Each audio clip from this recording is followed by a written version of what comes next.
हाय बेचारी बहू। सरिता की शादी एक अच्छे परिवार में हुई है। उसका पति रोहन उसे बहुत प्यार करता है।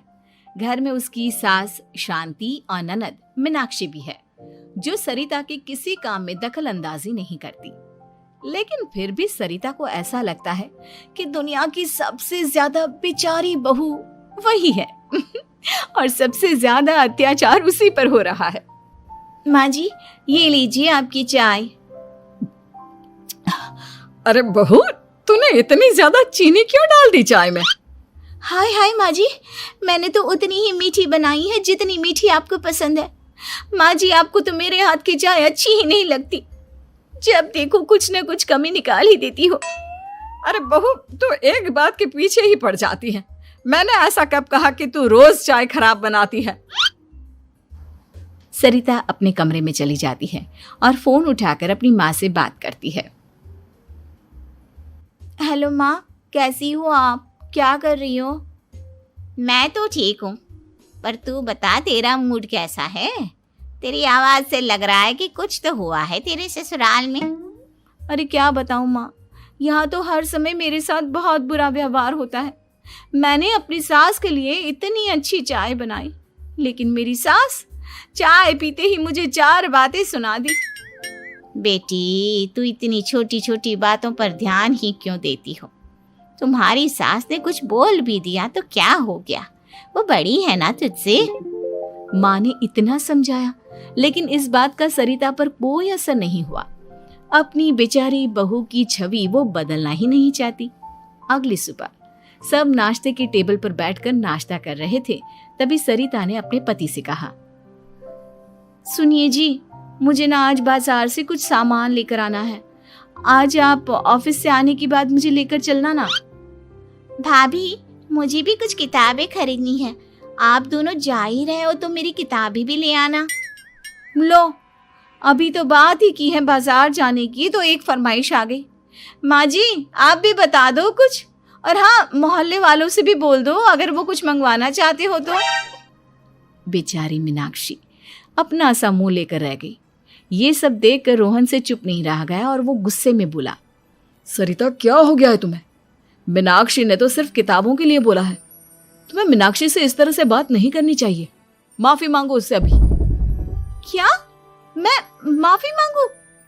दिन भर आपके घर के काम करूं मैं, आपकी और आपके घर वालों की बातें सुनूं मैं, और अब माफी भी मैं मांगू? ऐसा कभी नहीं हो सकता। ये बोलकर सरिता वहां से चली जाती है। एक दिन उनकी पड़ोसन घर आती है। अरे सरिता, क्या कर रही है? और क्या करूंगी भाभी जी, बस घर का काम ही कर रही हूँ। आप बताओ कैसे आना हुआ? अरे मैं तो तुम्हारा हालचाल पूछने आई थी, लेकिन तुम तो बिजी लग रही हो। कोई बात नहीं, मैं बाद में आ जाऊंगी। और क्या करूं भाभी जी, जब से शादी होकर आई हूँ ना, बस काम ही कर रही हूँ। और इस घर में ना कोई मेरी कदर नहीं करता। पति है जो बस घर से ऑफिस, ऑफिस से घर। ननद को तो कॉलेज से फुर्सत नहीं। बची सास तो उनका सारा समय मेरी गलतियां निकालने में लग जाता है। अरे ये क्या कह रही हो सरिता? तुम्हारी सास तो पूरे मोहल्ले में तुम्हारी तारीफ करती फिरती है कि तुम बहुत अच्छी हो, पूरा घर तुम्ही ने संभाल रखा है। हाँ तो क्या हुआ, इसमें गलत क्या कहती है? सच्ची तो कहती है। मेरी मर्जी के बिना इस घर का पत्ता भी नहीं हिलता। शाम को जब रोहन घर आया तो उसने सबसे कहा, कल हम सबको मौसी जी के घर जाना है। उनकी बेटी की शादी है। सब अपनी अपनी पैकिंग कर लो, सुबह होते ही निकल जाएंगे। और सरिता, तुम कान खोलकर सुन लो, वहां जाकर किसी की बुराई भलाई शुरू मत कर देना, नहीं तो मुझसे बुरा कोई नहीं होगा।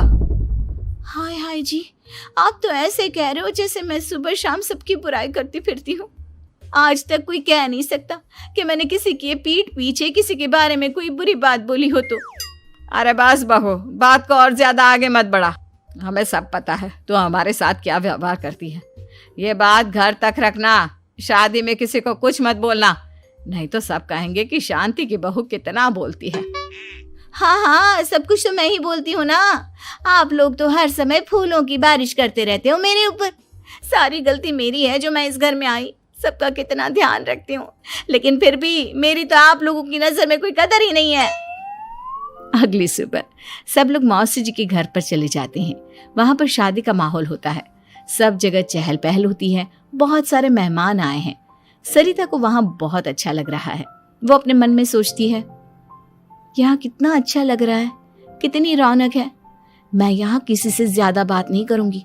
अगर मेरे मुंह से कुछ ऐसा वैसा निकल गया तो रोहन जी तो मुझसे गुस्सा हो जाएंगी।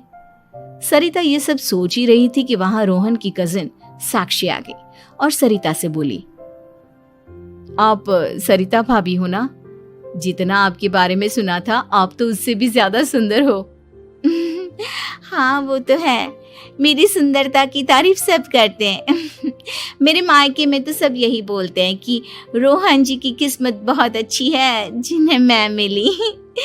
लेकिन आप कौन है? मैंने आपको पहचाना नहीं। मैं रोहन भैया की कजिन हूँ। आपकी शादी पर नहीं आ पाई थी ना, इसलिए आप मुझसे मिली नहीं कभी। शांति मौसी और मीनाक्षी आपकी बहुत तारीफ करते हैं। क्या कहा तुमने? मेरी तारीफ? कभी नहीं। मेरे ससुराल वाले कभी मेरी तारीफ कर ही नहीं सकते। मैं इतनी अच्छी हूँ, मेहनती हूँ, लेकिन उन्हें तो मेरी कदर ही नहीं। सारा दिन घर का काम करती हूँ, फिर भी मेरी सास ना मुझे सुनाती रहती है और पति भी मेरी सास की साइड लेते हैं। ना कभी बाहर ले जाते हैं ना कहीं घुमाने। अगर घुमाने के लिए कभी बोल भी देना तो उनकी बहन बीच में आ जाती है। मैं कैसे रह रही हूँ उस घर में ये मैं ही जानती हूँ। सरिता की ये बातें सुनकर साक्षी को बड़ी हैरानी हुई।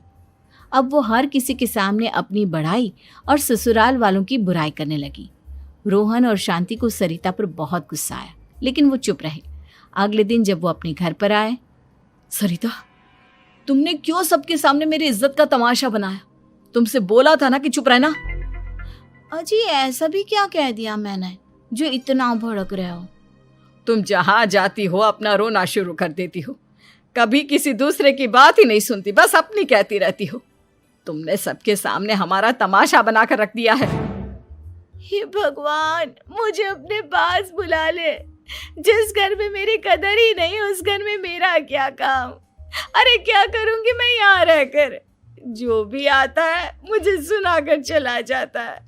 मैं तो किसी से कुछ नहीं कहती।